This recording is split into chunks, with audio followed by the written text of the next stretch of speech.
বীরভূম জেলার রাজনীতিতে অনুব্রত এবং কাজলের রেষারেষি সবাই জানে। কাজল বনাম অনুব্রতর দ্বন্দ্ব তৃণমূল শীর্ষ নেতৃত্ব বিলক্ষণ জানেন। আর এবার সেই আদায় কাঁচকলায় সম্পর্কে থাকা অনুব্রত মণ্ডল এবং কাজল শেখকে নিয়েই বৈঠকে বসলেন সুব্রত বক্সী, ফিরহাদ হাকিম।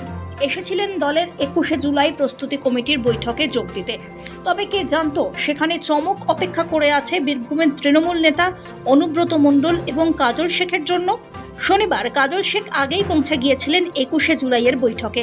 দুপুর 12:55 নাগাদ অনুব্রত সেখানে আসতেই তাঁদেরকে নিয়ে মূল বৈঠক স্থল ছেড়ে ভবানীপুরে দলের রাজ্য সভাপতি সুব্রত বক্সীর অফিসে গিয়ে পৌঁছন দলের বীরভূমের দায়িত্বপ্রাপ্ত নেতা ফিরহাদ হাকিম।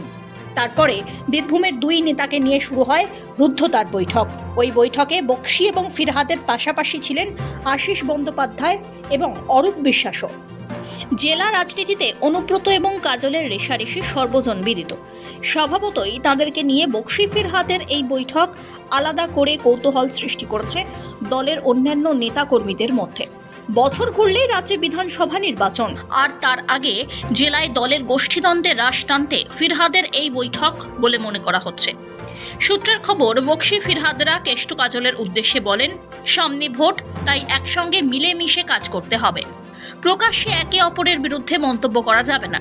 ক্ষোভ বিক্ষোভ থাকলে দলকে বলুন, কিন্তু প্রকাশ্যে একে অপরের বিরুদ্ধে মুখ খোলা যাবে না। সূত্রের খবর, শনিবার বৈঠকে অনুব্রত মণ্ডলকে মাথা ঠান্ডা রাখার কথা বলেছেন ফিরহাদ, বক্সী। তবে কাজল অনুব্রতকে নিয়ে আলাদা বৈঠক তো হলো, তার পাশাপাশি আরও এক তাৎপর্যপূর্ণ বিষয় দেখা গেল। তা হলো, বৈঠকের আগে এবং পরে দুই সময় সংবাদ মাধ্যমের সামনে সেভাবে মুখ খুলতে নারাজ কাজল বা অনুব্রত কেউই। সভাপতি সুব্রত বক্সী মহাশয়, ওনাকেই জিজ্ঞাসা করুন, বক্তব্য তিনি রাখবেন। সব বিষয়ে বক্তব্য উনি আপনাদের দিয়ে দেবেন।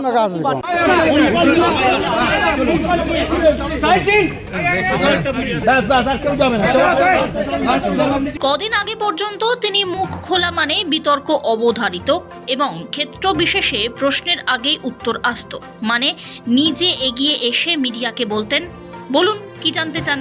অথচ শনিবার সেই অনুব্রত মণ্ডলী ধরা দিলেন একেবারে অন্য মেজাজে।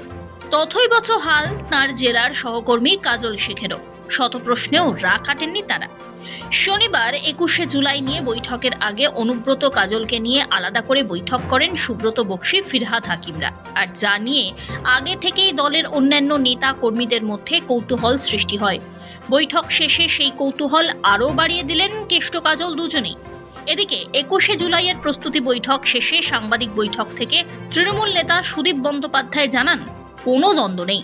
বীরভূম জেলার মধ্যে যে বিরোধের কথা আমাদের মধ্যে প্রচারিত হয়, কোথাও কোথাও দুটি নামকে কেন্দ্র করে তাদের সঙ্গে একটি যৌথ বৈঠকের মাধ্যমে সমস্ত কিছু সুন্দরভাবে মিলে গেছে।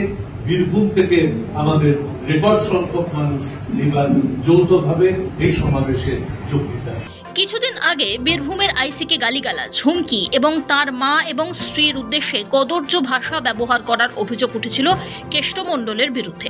সোশ্যাল মাধ্যমে ভাইরাল সেই অডিও ঘিরে অস্বস্তিতে পড়ে দলও। দলের নির্দেশে ক্ষমা চেয়ে বিবৃতিও দিয়েছেন কেষ্ট। তবে ওই ঘটনায় তার বিরুদ্ধে পুলিশে মামলা রয়েছে। এমনকি ভাইরাল অডিওতে অনুব্রতর ভাষা নিয়ে নিন্দার ঝড় ওঠে সমাজেও। এই ধরনের ঘটনার পুনরাবৃত্তি ঠেকাতে শনিবার বৈঠক থেকে তাঁকে মাথা ঠান্ডা রাখার পরামর্শও দেওয়া হয়েছে। সৌভিক সান্যালের রিপোর্ট, সময়, কলকাতা।